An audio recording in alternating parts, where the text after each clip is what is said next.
ça, Kanabwala de. Restez branchés sur la radio Clédou 101.2, Cité du Niger. Vous pouvez également voyager en notre compagnie en cliquant le www.ledourouni.com.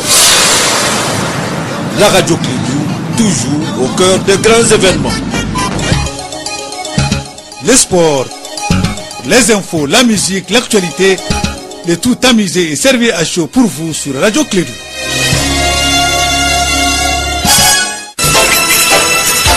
Radio Clédou, le journal.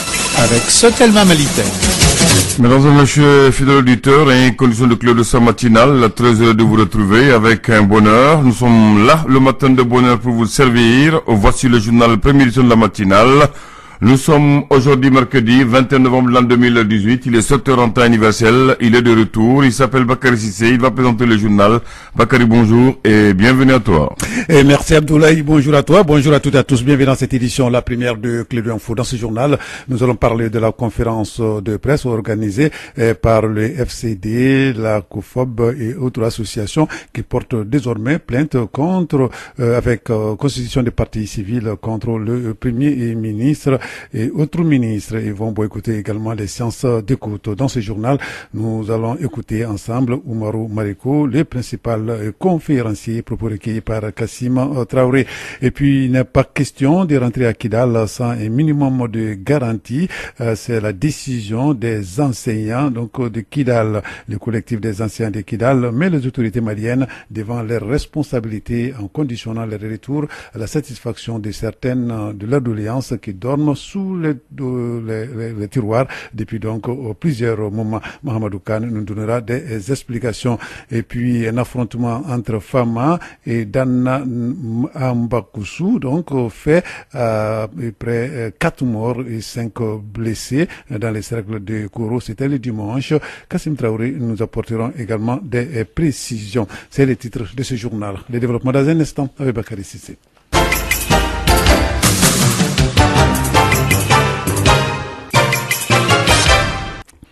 Aujourd'hui, nous sommes le mercredi. Alors, bien sûr, bienvenue à cette édition. La première session de Clédou Info.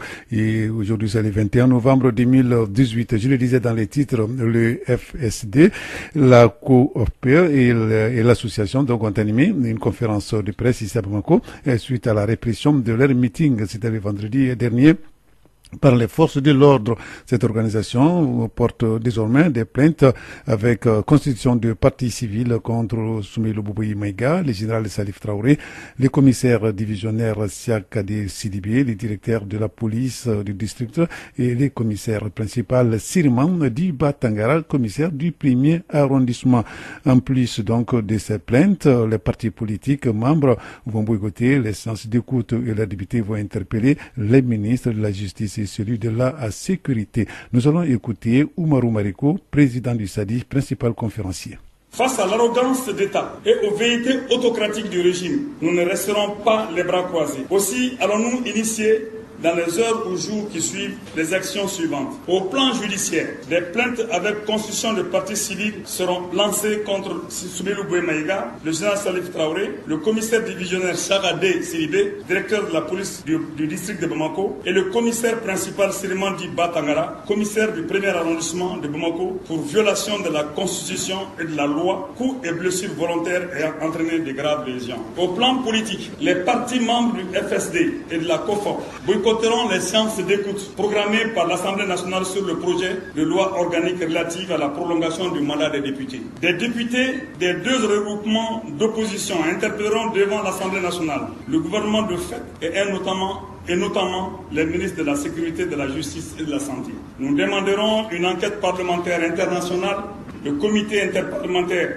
de l'UEMOA, le Parlement de la CEDEAO et de l'Union africaine, l'Union interparlementaire et l'Assemblée parlementaire de la francophonie seront invités à envoyer des missions d'information d'enquête sur les violences policières du 16 novembre, notamment les coups et blessures délibérément infligés au député Amadou Araba Doumbia. Nous rencontrerons les ONG des droits de l'homme ainsi que les représentants de la communauté internationale. Au plan de la mobilisation, par respect pour l'islam et les musulmans, nous observerons une trêve pendant la période de Mawlud. Une grande marche populaire de protestation de résistance contre la répression, la violation de la Constitution, les dérives antidémocratiques et autocratiques, les projets de découpage territorial et de déstabilisation du Mali et l'insécurité sera organisée après la semaine du Mawlud, précisément le mardi 4 décembre 2018. L'itinéraire sera communiqué ultérieurement. Voilà, donc Dr Omar Mariko, président du SADI, principal conférencier, propos recueillis par Kassim Traoré. Une autre manifestation cette fois-ci, donc il n'est pas question de rentrer à Kidal sans un minimum de garantie. Les enseignants de Kidal ayant trouvé refuge ici à Bamako tapent du poing sur la table. Vous vous rappelez déjà certainement de l'ultimatum lancé par le gouverneur de Kidal pour qu'il rejoigne leur poste, un ultimatum qui devrait s'inspirer le 31 octobre dernier. En réponse à cette menace, des sanctions donc, le collectif des enseignants de Kidal met les autorités maliennes devant leurs responsabilités en conditionnant leur retour à la satisfaction de certaines de leurs doléances qui dorment sous le tiroir depuis un certain moment. Les explications avec Mahamadou Khan. Que c'était la désolation totale. Il n'y avait rien. Donc les gens sont venus à leur guise comme ça ou bien malgré eux-mêmes. En 2012, à la faveur de l'occupation djihadiste, puis en 2014, avec la visite de l'ancien Premier ministre Moussa Mara, plusieurs dizaines d'enseignants maliens ont été contraints d'abandonner leur poste à Kidal pour se retrouver à Bamako. La demande expresse du gouverneur de Kidal le 3 octobre dernier sur RFI, leur intimant l'ordre de rejoindre leur poste au plus vite, fait bondir Djibrila Tchegoum Samake, coordinateur régional du SNEB, le syndicat national de l'enseignement de base à Kidal, qui égrène son chapelet de revendications. Le collectif exige la présence préalable des forces armées de défense et de sécurité libres dans leur mouvement. Ça, c'est le premier point. Le deuxième point, on dit nous conditionnons notre retour au retour de tous les travailleurs. Ce n'est pas seulement les enseignants. Les enseignants, c'est les travailleurs. Mais les autres, pourquoi nous ne sommes pas? Pourquoi les enseignants seulement? Donc, il faut que nous partons ensemble. Troisième point, nous exigeons le paiement préalable des primes d'installation et de transport pour ceux qui n'ont pas reçu et des nouvelles primes de transport et d'installation pour tout le monde. Le quatrième point, l'indemnisation de tous les enseignants qui étaient acquis en 2012 et 2014. C'est des victimes. Ils n'ont rien maintenant. Ils ont tout perdu. 15 ans, 10 ans de travail, tout est parti à l'eau. Mohamed Lamine Idrissa surfe sur cette vague de revendications. Lui qui a abandonné son poste d'enseignant à Kidal en mai 2012 pour rejoindre Bamako, exaspéré par leur situation, le secrétaire aux relations extérieures du SNEB Kidal pointe du doigt la responsabilité du gouvernement malien. Au finish, qu'est-ce qu'on a compris? On a compris qu'on est en train de faire ce problème-là un jeu politique qui n'a rien à voir avec l'esprit même de la nation. C'est pourquoi déployer des enseignants si la sécurité n'est pas assurée? Pourquoi déployer des fonctionnaires si la sécurité n'est pas assurée? Donc c'est pour cela que nous avons des conditions maintenant. Nous avons mis des conditions sur la table du gouvernement depuis pour toujours. Le gouvernement ne nous a jamais écouté. Les partenaires sociaux ou les partenaires au développement ne nous ont jamais écouté. Qu'est-ce qu'il faut faire maintenant? Du côté du ministère de l'Éducation nationale, on estime que le retour des enseignants à Kidal demeure une priorité du gouvernement. Sur place, seuls les écoliers kidalois du cycle fondamental ont repris le chemin des classes, ce qui n'est pas le cas chez les lycéens dont les salles de classe restent fermées. Voilà, merci Mahamadou Khan. Nous allons rester dans le nord de notre pays. Un affrontement entre Fama et Danna Ambasougou fait 4 morts et 5 blessés dans les cercles de Koro. Les Fama ont procédé à l'arrestation de 15 personnes alors que les chasseurs dénoncent cette attaque de nature à assombrir les relations entre donc les deux soldats maliens. La précision avec Kassim Traoré. Koro-Matintin est une localité dangereuse dans le cercle de Koro et région de Mopti. Cela à cause des infiltrations djihadistes. Le dimanche dernier, des hommes armés non identifiés ont réveillé la population du dit village par des coups de feu. Face à cette situation, les combattants de la milice Danna Ambasougou sont allés s'installer dans le village pour sécuriser la population et leurs biens, nous dit Youssouf Toloba, chef d'état-major de la milice Dogon. Le même jour, 5 véhicules pick-up d'un détachement des FAMA basés à Koro ont encerclé le village vers 5 heures du matin. Selon le gouverneur de la région de Mopti, le général de division Sidi Alassane Touré, des Famas étaient en patrouille dans le cercle de Koro et ils ont entendu des coups de feu. Ils se sont rendus dans la localité. Dès que les chasseurs ont aperçu leur véhicule, ils ont ouvert le feu sur eux. L'armée a riposté. Il y a eu des échanges de tirs. Le bilan est de 4 chasseurs tués, 5 blessés. Dana Amassagou est en colère parce que ce n'est pas la première fois que les Famas s'attaquent à eux en leur causant des pertes en vies humaines et matérielles. Il faut rappeler que le 6 octobre dernier, Dana Amassagou a signé une convention de cessez-le-feu avec le gouvernement malien. Voilà, merci Kassim Traoré. Nous allons rester dans la région pour signaler également une double attaque contre les forces armées maliennes et de sécurité FAMA qui fait 3 morts et 7 blessés à Boni cette fois-ci dans la région de Mopti et Sogolo dans la région de Ségou.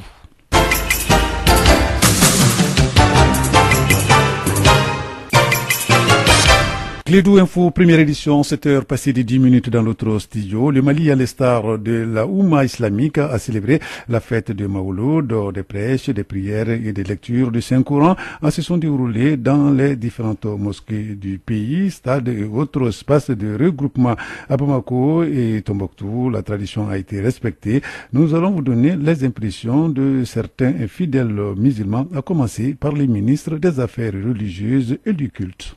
Le choix du thème, paix, cohésion sociale, et aussi apporter le message de reconnaissance du président de la République, El Hadji Ibrahim Boubacar Keïta, pour le rôle joué par les religieux, pour lequel d'ailleurs il insiste à ceux qui continuent à jouer ce rôle, de stabilisateur, d'appel à l'humilité. Donc le message, c'est un message d'espérance pour préserver le Mali qui nous appartient, qui est notre terre à nous, pour renforcer la cohésion sociale, pour voir l'année 2019 grâce à Allah subhanahu wa ta'ala en Mawlud meilleur encore à cette année dans l'essence de l'unité nationale. Et cette fête, elle commence d'abord par les repas somptueux et se poursuit par la lecture, les panégyriques du prophète et des manifestations dans toute la ville et qui se soldent par des tenues spéciales. C'est la fête de l'artisanat, la broderie traditionnelle, la cordonnerie traditionnelle et la bijouterie. Je suis opportun quand même de tourner voir comment ça se passe ici. Donc je l'ai vécu ailleurs, notamment à Bamako, à Sikasso. Cette fois-ci, comme ça tombe bien ici à Tombouctou ici, donc voir comment les Tombouctoutiens aussi fêtent la fête de Mawlud. Nous fêtons cette année comme toutes les années, dans un bel état d'esprit. Donc vraiment, ça veut dire que la louange du prophète pour nous est une aubaine. Au Sénégal où je réside, pour venir faire la fête de Mawlud, ici chez moi à Tombouctou, pour respecter la tradition familiale. C'est une tradition millénaire. Tombouctou, comme vous connaissez, c'est une ville historique de grande civilisation, donc on peut perpétuer la tradition. Donc ici à Bamako, au stade de Modibo Keïta, Cheikh Soufi Bilal Diallo, donc était là-bas avec plusieurs fidèles qui avaient répondu donc favorable donc à son invitation. L'islam et la jeunesse, quel rôle pour une société paisible étaient les thèmes choisis par le Cheikh Soufi Bilal Diallo. On écoute.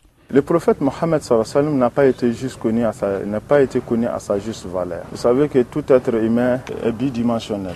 Donc nous avons un côté positif que nous avons comme des côtés négatifs. Mais le prophète Mohammed est le prototype irréprochable de la perfection. Et à notre enseignement, il a donné même à l'humanité son souffle à travers lui. Donc il a été une miséricorde à l'humanité pour tout entière telle que révélée par le Saint-Coran. Donc sa naissance doit être connue par tous et puis commémorée par. Donc le cas du Mali aujourd'hui, le Mali n'est pas, c'est la colonne vertébrale de la sous-région ouest en matière de l'islam. Donc c'est le cordon ombilical et c'est pourquoi il y a plus d'engouement au Mali que d'autres parce que les autres régions, les autres pays convergent aussi très généralement. Non, ça dépend selon les écoles, Kassim. Pourquoi selon les écoles? Parce que l'islam aujourd'hui, si vous voyez qu'il est qualifié de tous les sales mots, de toutes les connotations péjoratives, c'est quand même dit encore à tout ce que nous avons voulu faire de l'islam d'une politique. Alors c'est purement spirituel la pratique. Maintenant, que ceux qui soient d'accord pour la célébration, ils ont leurs arguments et ceux qui ne sont pas d'accord ont encore leurs arguments. Mais l'essentiel, c'est de préserver la stabilité et la cohésion. La stabilité et la cohésion, la division aussi des bases qui ne sont pas fondamentales ne fait pas d'effet. Donc, mais ceux qui fêtent aujourd'hui, ils sont plus nombreux. Quand on prend le Mali, aujourd'hui, la célébration du Mawlud, au-delà de son caractère spirituel, économiquement, ça fait bourser l'État. Donc, c'est une bonne chose dans toute cette dimension, dans notre entendement et notre enseignement. Cheikh Soufi Bilal Diallo, propos recueillis par Kassiba Traoré. Clé 2 Info, première édition, c'est qui va nous conduire à l'actualité internationale. Le gouvernement d'Edouard Philippe a dévoilé lundi dernier un plan destiné officiellement à favoriser l'attractivité des universités françaises. Il prévoit de faciliter l'obtention des visas, d'offrir plus de bourses, d'ouvrir également des campus à l'étranger, mais aussi d'augmenter les frais de scolarité. L'objectif est d'attirer beaucoup plus d'étudiants étrangers, mais des étudiants à trier sur les volets issus notamment des pays émergents et non africains. Et puis de nouveau sur l'épineuse question de la restitution des biens culturels africains détenus par le musée français. Le président français avait annoncé vouloir mettre en œuvre d'ici 5 ans des restitutions temporaires et définitives. Emmanuel Macron avait nommé Bénédicte Savoy et puis Philvin Starr avec pour mission de réfléchir au retour de ces œuvres d'art en Afrique. Ils doivent remettre leur rapport vendredi au chef de l'État, mais le magazine français Le Point a pu avoir en tout cas accès aux bonnes feuilles, un document qui risque donc de provoquer ce qu'on appelle des remous.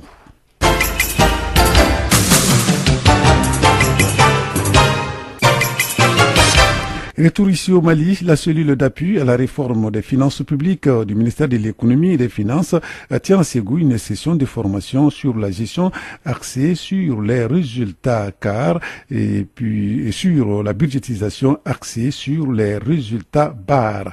Prennent part donc à cette session de formation des praticiens dans le domaine des finances publiques. La dite session de formation d'une dizaine de jours a démarré ce début de semaine et rentre donc dans le cadre du plan de gestion des finances publiques dans notre pays. Le reportage est signé Douba Damele. Pendant 10 jours pleins, les participants à la session de formation vont apprendre les nouvelles tendances de formation de gestion des finances publiques en quittant le mode de gestion de budget des moyens pour le mode de gestion de budget basé sur les résultats. Seydou Djimde, chef de division des études de la cellule d'appui à la réforme des finances publiques.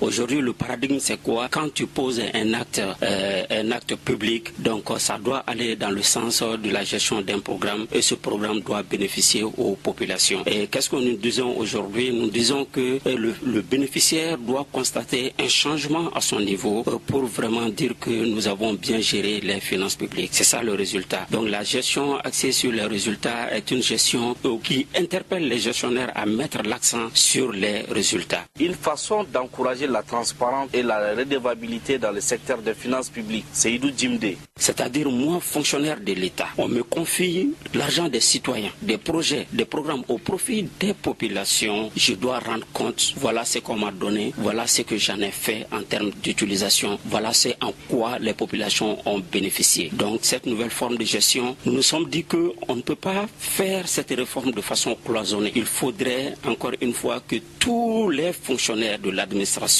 malienne soient sensibilisés, informés. Nous partageons l'information avec eux et nous leur disons que ce n'est pas seulement le Mali qui est dans cette dynamique, c'est tous les pays de l'UEMOA, y compris c'est une généralisation à travers le monde entier. La session de formation est aussi un espace d'amélioration de l'efficacité et de la responsabilité des fonctionnaires des finances publiques participant à la session de formation de Ségou Douba Dambélé pour la radio Clédou.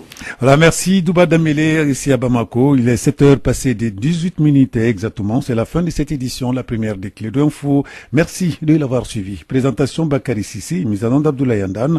Restez avec nous dans un instant, la rubrique Elect sur notre antenne. Radio Clédou, le journal avec Sotelma Malitaire.